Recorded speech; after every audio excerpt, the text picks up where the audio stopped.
Greetings, fellow scribes! Welcome back to the archive. It is that time once again, time for my monthly GM tips and advice.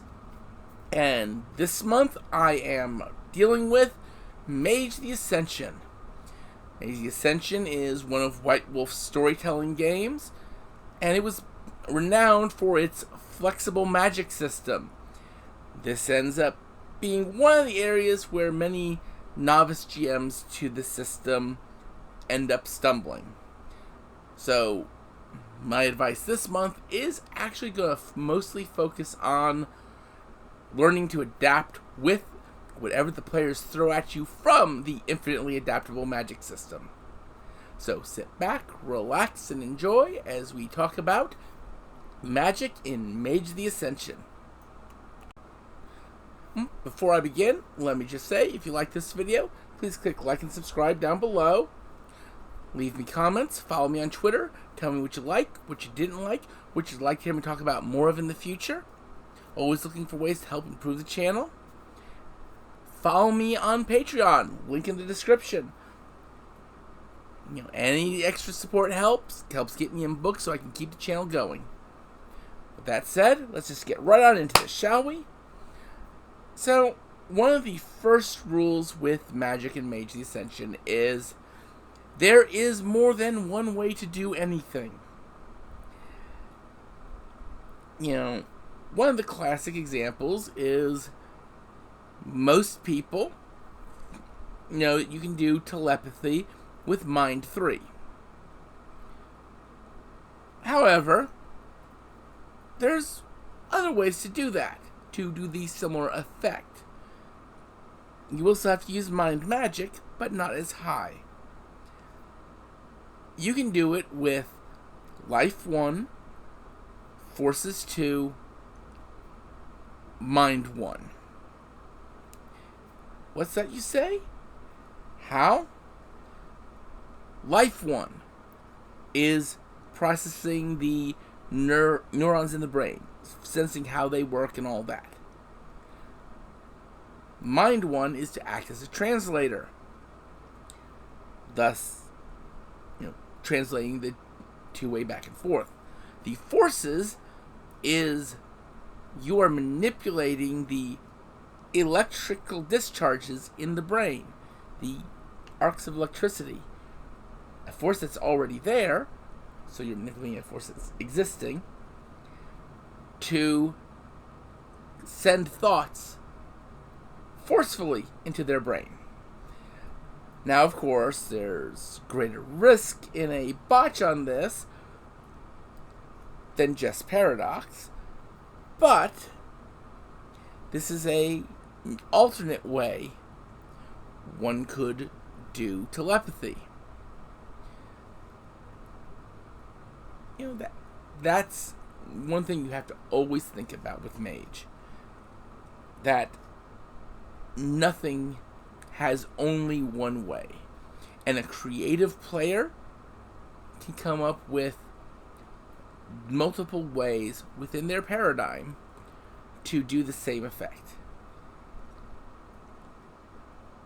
And that's what separates Mage's system from others.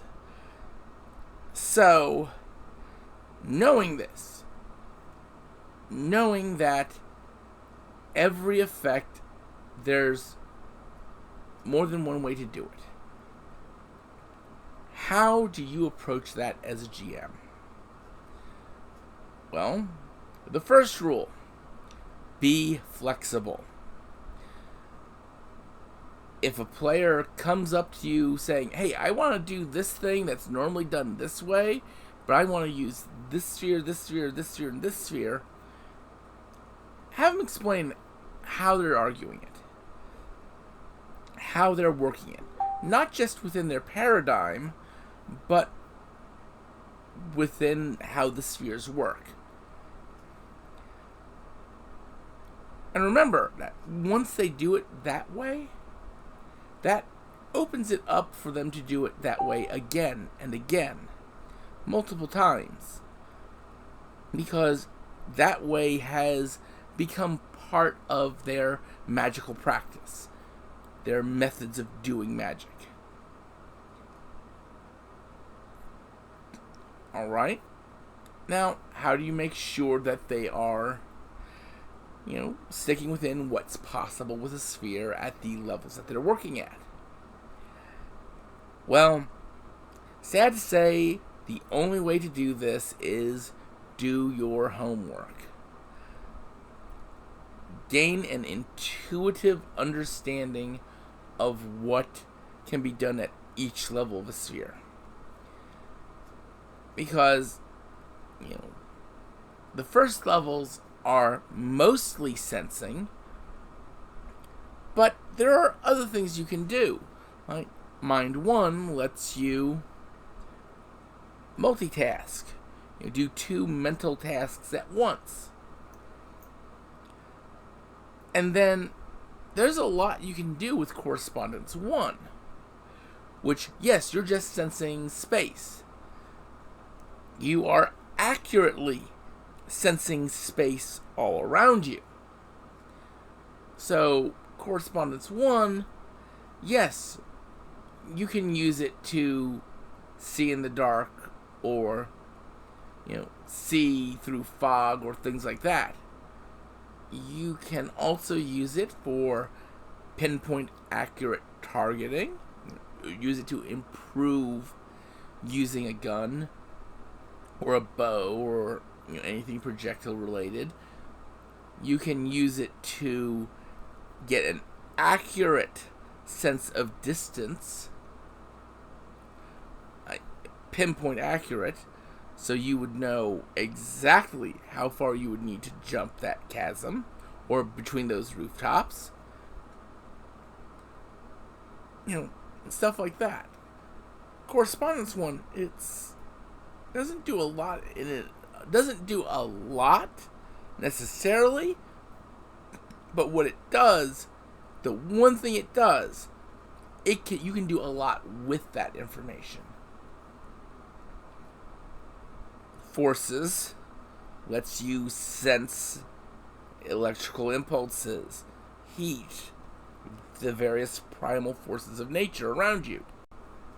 So with that, you can do things like, while you can't see in the dark, you can sense heat signatures around you. Life, of course, you can sense life around you.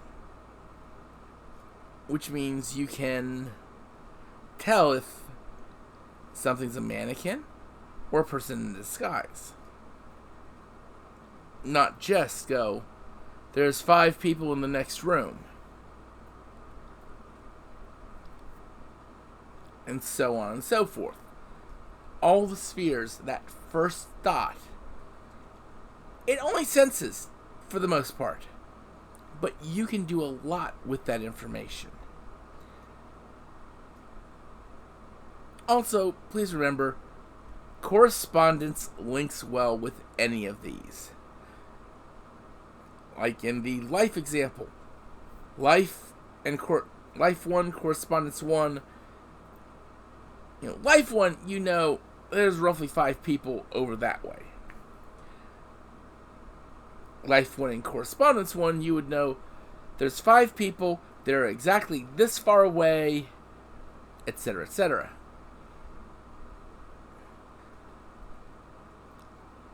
And yes, that's the other thing to remember. The second important thing to remember is you can combine spheres to do effects. A lot of times people forget about this. You can link spheres to do greater and more potent effects. And even at the lowest levels, you can do a lot with that.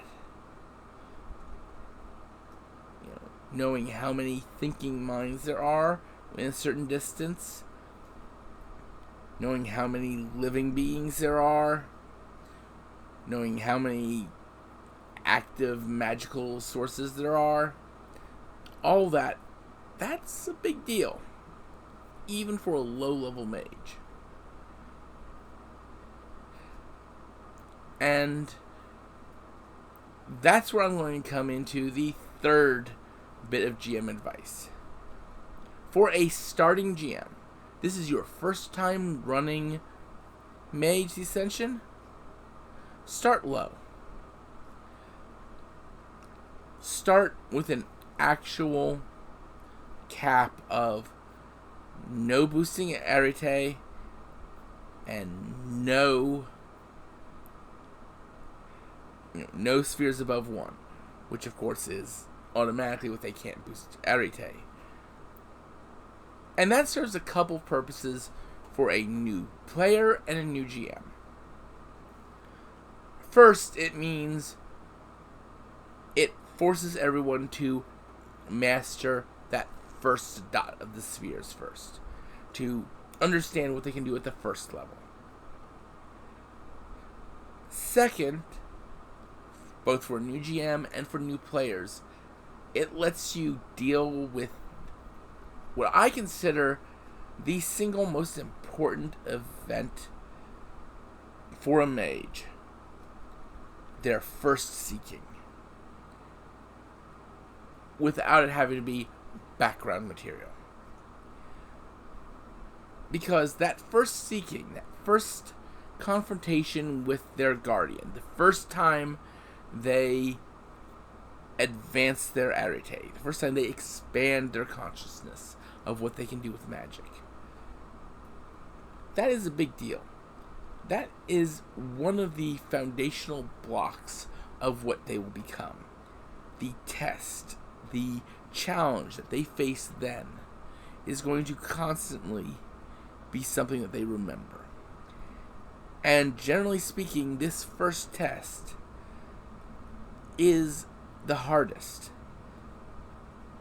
Not because it's necessarily more difficult, but this first test, this first facing of their avatar's guardian, is the point where they first learn how to deal with this.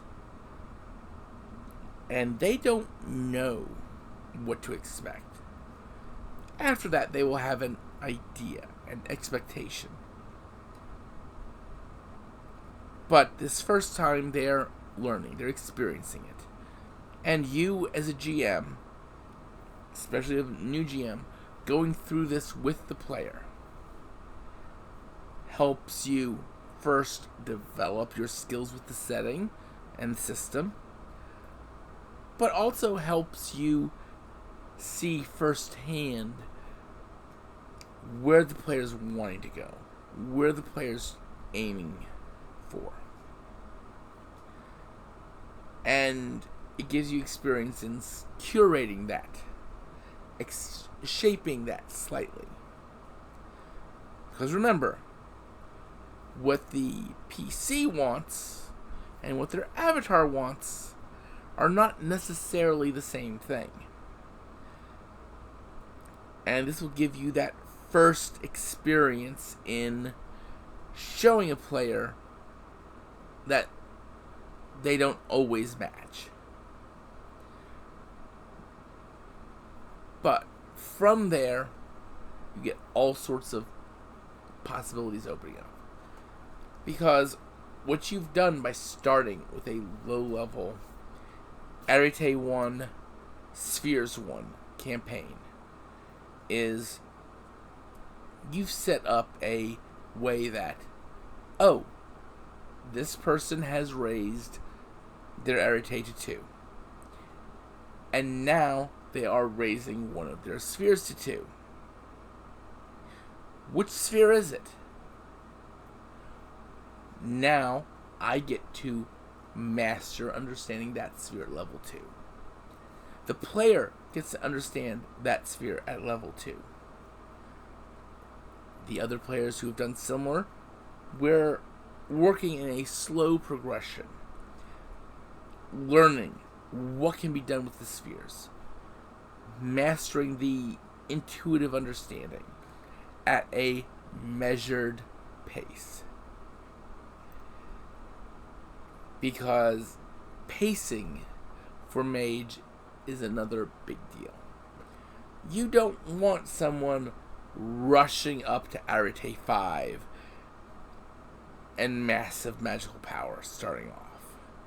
You don't want them rushing through the lower levels of spheres and mastering a single sphere to high levels really quickly in a game. You want to make the game about the seeking enlightenment, the understanding what's going on. And this is an important thing. As a GM, if the player comes to you and says, hey, I want to raise my arete,